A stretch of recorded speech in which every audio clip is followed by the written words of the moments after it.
सो आज हम लोग सीबीएसई की एक तो पोएम करेंगे, कौन सी, dust of snow. Okay, written okay. By Robert Frost. ठीक है, तो कहता है रॉबर्ट फ्रॉस्ट मेरे फेवरेट पोएट है, आई रियली लव हिम। ठीक है, उनकी जो पोएम्स होती हैं वो बहुत ही सटल होती हैं और उसके अंदर एक बहुत ही इंपॉर्टेंट मीनिंग्स होता है। ठीक है, उनके अंदर बहुत मोटिवेशन भी होता है। अगर कोई रॉबर्ट फ्रॉस्ट को फॉलो करता है ना, if somebody is a fan of Robert Frost, तो वो नेचर के बहुत करीब होगा। अंडरस्टूड। देखो ये जो पोयम है ये एक्चुअली सिर्फ 8 लाइंस का एक पोयम है, तो देख के लगता है यार छोटी सी पोयम, बहुत इजी सी पोयम हो।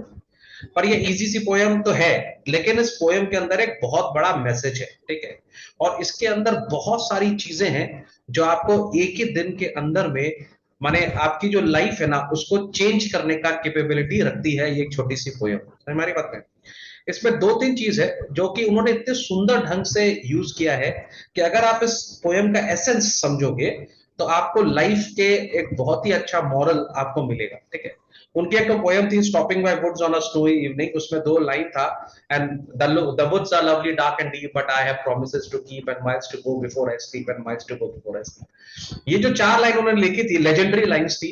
इसके कारण इसके बारे में मैं तुम लोग को डिस्कस करूंगा, लेकिन मैं तुम लोग को ये बता रहा हूँ क्योंकि रॉबर्ट फ्रॉस्ट जो है, अगर आप लोग इनको अपना one of the most favourite poets की तरह रखोगे तो आपकी लाइफ में बहुत इंपॉर्टेंट मैसेज ये हमेशा देंगे आपको। ठीक है, तो हमेशा हर स्टूडेंट को मैं बोलता हूँ रॉबर्ट फ्रॉस्ट की सारी पोएम्स जो है उसको पढ़ना चाहिए, समझना चाहिए। तुम लोग के पास शायद 2 पोएम है रॉबर्ट फ्रॉस्ट की, एक तो डस्ट ऑफ स्नो और एक तो फायर एंड आइस।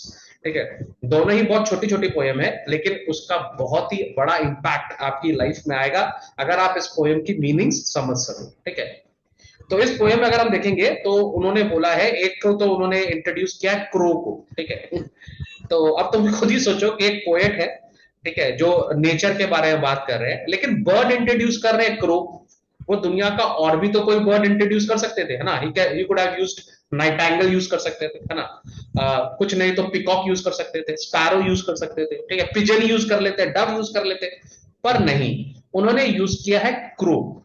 तो इसके अंदर कोई बात होगी, है ना, कि क्रो को उन्होंने क्यों यूज किया, है ना, ये थोड़ा सा अगर आप लोग पोएटिक सेंस है आपके अंदर में तो सबसे पहला क्वेश्चन जो रीडर पूछेगा, व्हाई क्रो। अंडरस्टूड। तुम इमेजिन करो कभी कोई क्रो को पेट रखता है क्या? नो, क्यों नहीं रखता? बिकॉज दे डोंट लाइक, मतलब उन्हें पसंद नहीं है क्यों कि पसंद एक नहीं है? क्रो। क्रो क्यों? मतलब क्योंकि क्रो एक तरीके से माना जाता है कि अच्छा एनिमल नहीं है। क्यों नहीं है? क्योंकि वो स्कैवेंजर होता है ना, वो क्या हाँ। करता है, वो कूड़ा खाता है ना। ऑब्वियसली लुक वाइज भी देखेंगे तो कोई प्रिटी बर्ड तो है नहीं वो। ठीक है, तो he the crow is not a prettiest of the bird, number 1। Number 2, scavenger bird है। ठीक है, वो डेड बने जो गंदी गंदी चीजें हैं वो खाता है ना, all the nasty things he eats. ठीक है, जो हम लोग जितना भी डिस्पर्स कर देते हैं, जो डिस्पोजेबल होता है उसको खाता है, डेड बॉडीज को खाता है। ठीक है, तो फिर तुमको ये बात सोचेगा यार रॉबर्ट फ्रॉस्ट इतने बड़े पोएट हैं, क्रो यूज क्यों किया इन्होंने, है ना, सोच के अब अजीब लग रहा है ना। थोड़ा देर पहले नहीं लग रहा था अजीब, राइट? अब जब हम लोग क्रो के बारे में डिटेल में बात कर रहे हैं तो लग रहा है यार क्रो क्यों यूज कर लिया उन्होंने, क्या हुआ रॉबर्ट फ्रॉस्ट को, उनको और कोई बर्ड नहीं मिली? पैरेट ही यूज कर लेता यार है ना, बहुत जन तो पैरेट्स को पेट भी करते हैं, पर नहीं, उन्होंने क्रो यूज किया, तो सोचने वाली बात है। Will talk about this. Second, उन्होंने जो ट्री यूज किया है उसको यूज किया है हैमलॉक ट्री को। ठीक है, नाउ मैं तुमको बता दूं, जब मैं तुमको ये बताऊंगा हैमलॉक ट्री जो है वो एक पॉइजनस ट्री होता है। अगेन शॉकिंग कि पोयम में पॉइजनस ट्री को क्यों यूज किया उन्होंने। बैनियन ट्री को यूज कर लेते, है ना, जो कि ग्रोथ का इंडिकेटर होता है। ठीक है, वो क्या नाम है, मैंगो ट्री को यूज कर लेते हैं, बच्चों को बड़ा पसंद है मैंगो ट्री, मैंगो फ्रूट्स है, अच्छा ट्री है, यूज कर सकते थे। ठीक है, फर कर लेते। ठीक है, अगर चलो स्नोई एरिया है, अगर हम मान लेते हैं कि माउंटेन एरिया का पोयम है तो फर यूज कर लेते, वो भी एक बहुत अच्छा ट्री है। पर हैमलॉक क्यों? हैमलॉक तो एक पॉइजनस ट्री है कि नहीं? तो वो क्यों यूज कर रहे हैं पॉइजनस ट्री को?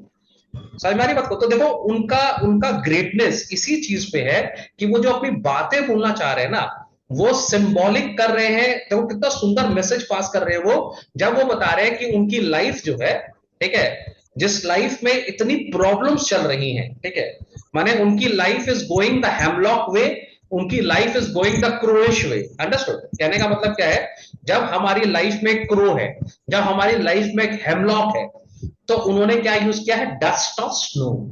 ठीक है, थर्ड देखो, representative dust of snow. Dust of snow का मतलब क्या? स्नो क्या होती है? स्नो होती है बर्फ। ठीक है, आइस होती है बर्फ, बर्फ होती है ठंडी। ठीक है, स्नो होता है व्हाइट। ठीक है, तो तुम इमेजिन करो व्हाइट और ठंडक हमारे जीवन में क्या लेकर आता है। डस्ट और स्नो बोला इन्होंने, यहाँ पे पूरा स्नो नहीं बोला है। देखा, एक और देखो देखो, मैं तुमको एक बात बताऊं, यहाँ पर भी थोड़ा सा अपन को समझना पड़ेगा पोएटिक हिसाब से, कि अगर पोएट बोलता है ना कि वो पूरा एरिया पूरा कोल्ड है या एरिया पूरा स्नोई है, तो वो भी अच्छा साइन नहीं देता है, उसका मतलब होता है डेड एरिया। ठीक है, लेकिन डस्ट और स्नो का मतलब क्या है, अगर तुम इमेजिन करो तुम कहीं बैठी हो और तुम्हारे ऊपर से स्नो की हल्की हल्की हल्की हल्की डस्ट गिर रही है ना, उसमें तो हमारी सारी हिंदी मूवीज के गाने शूट हो जाते है ना, सूरज हुआ मध्यम, ऊपर से बर्फ गिरता है ना, तो इमेजरी क्रिएट होता है ना। तो डस्ट और स्नो जो होता है वो हम लोग को एक सेंस ऑफ रिलीफ देता है, एक सुंदरता देता है। ठीक है, देखो स्नो की ठंडक और व्हाइट रंग की स्नो हम लोग को पीस देता है ना, एक सेरेनिटी वहां पर हम लोग को प्रोड्यूस कराता है। तो तुम देख रही है एक ही पैराग्राफ में कितनी सारी मीनिंग है। पोयम छोटा लग रहा था ना, 4 लाइन का पोयम है सर, 2 मिनट में हो जाएगा, लेकिन डेप्थ देखो पोयम में। ठीक है, तो यहां पर देखो फर्स्ट पैराग्राफ को क्या यूज किया उन्होंने, उन्होंने बोल रहे हैं the way a crow Shuk down on me the dust of snow from a hemlock tree. ठीक है, बोल रहा है इसका मतलब क्या है, हो सकता है रॉबर्ट फ्रॉस्ट एक जगह बैठे थे, ऑब्वियसली अगर उनको ट्री के ऊपर से बर्फ गिरी है तो वो ट्री के नीचे बैठे होंगे, तभी तो ऊपर से गिरा है। ठीक है, और वो कौन सी ट्री के नीचे बैठे हैं, पॉइजनस ट्री के नीचे बैठे हैं। तो लोग पॉइजनस ट्री के नीचे कब बैठते हैं, जब वो थोड़े से डिसअपॉइंटेड मूड में होते हैं। अगर अच्छे मूड में होंगे तो रोज के नीचे बैठेंगे, रोज तो खैर एक्स्ट्रा है लेकिन वहां बैठेंगे, है ना। कोई फ्रूटी ट्री के नीचे बैठेंगे, मैंगो ट्री के नीचे बैठेंगे, कोई ऐसा ट्री के नीचे बैठेंगे जो आपको बहुत शेल्टर देगा। पर पोएट यहाँ पर कहां बैठे हैं, हेमलॉक ट्री के नीचे बैठे हैं, मतलब वो एक तरह का पॉइजनस ट्री है, उसके नीचे क्यों बैठे हैं, मतलब उनका टाइम शायद खराब चल रहा होगा ना, he is not having a very good time, we can make it out ना, कि वो एक पॉइजनस ट्री के नीचे बैठे हैं। क्यों, अच्छा लोग पेड़ के नीचे क्यों बैठते हैं, दो ही रीजन होता है। लोग पेड़ों के नीचे तब बैठते हैं जब या तो वो बहुत दुखी होते हैं, डिसअपॉइंटेड होते हैं, ठीक है, या उनके पास कुछ करने के लिए नहीं होता है ना, डिजेक्टेड होते हैं, भागे हुए रहते हैं, तब पेड़ के नीचे बैठते हैं, कोई और जगह नहीं है बैठने के लिए, शेल्टर नहीं है उनके लिए। और कभी कभी लोग एंटरटेनमेंट के लिए भी बैठते हैं, लेकिन दैट इज जनरली हम लोग जब ग्रुप में होते हैं और तब हम लोग बैठते हैं, तब एंटरटेनमेंट के लिए बैठते हैं ना, अपने फ्रेंड के संग बैठ गए, अपनी फैमिली के संग बैठ गए, वो अलग चीज है। लेकिन एक अकेला आदमी पेड़ के नीचे क्यों बैठेगा, जब वो डिस्प्रेस्ड होता है, डिजेक्टेड होता है, तो जनरली वो बैठता है। ठीक है, यहां पर जो ट्री है, जो पोएट है, वो एक हैमलॉक ट्री के नीचे बैठे हैं, तो हम लोग इसको मान सकते हैं कि वो थोड़े से डिजेक्टेड है अपनी लाइफ में। समझ में आ रहा है? सृष्टि एक बार क्लोज योर माइक वंस। हाँ, तुम्हारे माइक से बहुत डिस्टर्बेंस आ रहा है। Okay, so just keep it of. Okay, next second question. तो अब यहाँ पे देखो कितना अच्छा यहाँ पे इंटरप्रिटेशन है, इमेजरी देखो, बोला एक क्रो ने मेरे ऊपर डस्ट ऑफ स्नो गिरा दी। ठीक है, क्रो का मतलब, crow is not a pleasing bird. ठीक है, crow is not a wonderful bird. तो बोल रहे एक क्रो ने, एक क्रो ने मेरे पे एक बहुत अच्छी चीज, एक ब्लेसिंग गिरा दी, that is dust of snow गिरा दिया फ्रॉम अ हेमलॉक ट्री, मैंने एक पॉइजनस ट्री के नीचे मैं बैठा था, मेरी लाइफ में कुछ अच्छा नहीं चल रहा था, तो मैं डिसअपॉइंट होके, डिजेक्टेड होके एक पॉइजनस ट्री हेमलॉक के नीचे बैठा था, और ऊपर से एक क्रो, जो कि कोई ऐसा बर्ड नहीं है जो किसी को ब्लेस करता हो या किसी की लाइफ में कुछ फॉर्चुनेट लेकर आता हो या कोई सिंबल ऑफ लव है, वो भी नहीं है, उसने मेरे ऊपर डस्ट ऑफ स्नो गिरा दिया। स्नो जो कि एक रिप्रेजेंटेशन है ब्लेसिंग का, रिप्रेजेंटेशन है हैप्पीनेस का, रिप्रेजेंटेटिव है होप का। ठीक है, तो एक क्रो ने मेरे ऊपर डस्ट ऑफ स्नो गिरा दिया। ठीक है, उसके बाद क्या हुआ, has given my heart a change of mood. ठीक है, और उस स्नो गिरने के बाद क्या हुआ, कभी कभी हम बहुत थके होते हैं, बहुत हम परेशान होते हैं, और मम्मी हम लोग को ठंडा ठंडा कोल्ड ड्रिंक पिला देती है ना, तो हम लोग का मूड चेंज हो जाता है कि नहीं, है कि नहीं, थम्स अप ना।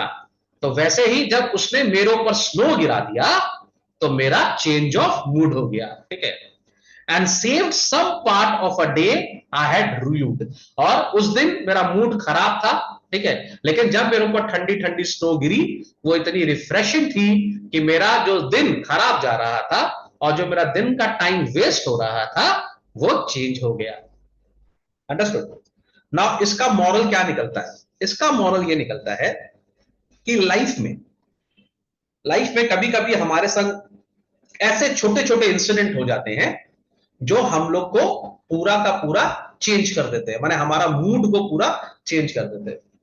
कभी तुमने देखा है, तुम जा रही हो गाड़ी में, बहुत टेंशन में हो, बहुत डिप्रेसिंग हो, बहुत गुस्से में जा रही हो या बहुत प्रेशर में हो, और सामने वाली गाड़ी में कारपूल में छोटे छोटे बच्चे स्कूल जा रहे हैं, है ना, है ना, क्लास केजी के बच्चे, है ना, लोअर नर्सरी के बच्चे, अचानक वो बच्चा तुमको ऐसे जीभ दिखाता है, ऐसे करके करके जीभ दिखाता था, है ना? क्या तुमको गुस्सा आता है उसको देख के, कि तुम्हारा मूड अच्छा हो जाता है उसको देख के? अच्छा हो जाता है। मूड अच्छा हो जाता है ना। तुम देखे कि बूढ़े लोग होते हैं ना, 55 ईयर 60 ईयर, वो भी बच्चों को देख के मुंह बना लेते करने लगे। अरे कभी कभी इमेजिन करो कैसे हम लोग बच्चों के संग बच्चा बन जाते हैं, और कैसे हम लोग उनको मुंह चिढ़ाते हैं। अगर कोई हमारा वीडियो शूट कर रहा होगा ना, बाद में हमको दिखाएगा, हमको हंसी आएगी कि हम इस तरह का मूवी बना सकते हैं। पर वो छोटा सा बच्चा, वो 2 मिनट का टाइम मेरा दिन चेंज कर देता है। अगर मुझे गुस्सा भी आ रही होती है तो मैं उसमें से पॉजिटिविटी निकाल लेता हूं। ऐसा ही हमारे लाइफ में बहुत सारे छोटे छोटे इंसिडेंट होते हैं। लाइफ में क्या, हर दिन हमारे दिन ऐसे ऐसे इंसिडेंट होते हैं हमारी लाइफ में, कि हमारा, हमको ये छोटे छोटे पल होते हैं ना, ये छोटी छोटी जो हमारे लाइफ में खुशियां होती हैं, इसको हमेशा केटर करना चाहिए, और हमेशा इसको बाउंस ऑन करना चाहिए इसके ऊपर, कभी इसको छोड़ना नहीं चाहिए। अंडरस्टूड? देखो हमारे लाइफ में बहुत सारे मूड स्विंग्स होते हैं, लेकिन ये छोटी छोटी खुशियां जो होती हैं, ये हम लोग के लाइफ को पॉजिटिविटी दे सकती है। ठीक है, तो यहां पर क्रो जो है, वो हमारे लिए गलत इंडिकेशन दे रहा है, it's not a very happy sign. Hemlock tree जो है, it is also not a happy sign. लेकिन ये क्रो जो कि नॉट अ हैप्पी साइन है, उसने मुझे हैप्पी बना दिया, है ना? समझ में आ रही है बात को? Yes sir. ठीक है, तो जरा अगर हम उसका समरी देखें, समरी रीड करो सृष्टि जरा। The beautiful poem is titled Dust of Snow and was written by the American poet Robert Frost. It's a short but powerful piece that captures a transformative moment in nature and its impact on the speaker's emotions. The poem's imagery is centered around a crow shaking snow from a hemlock tree onto the speaker, which might seem like a simple and mundane event. However, simple and it mundane मतलब ये बहुत ही boring event है कि एक crow ने तुम्हारे ऊपर snow गिरा दिया, उससे क्या फर्क पड़ता है? लेकिन फर्क पड़ता है। ठीक है, चलो आगे। However, this seemingly insignificant act has a profound effect on the speaker's mood and outlook.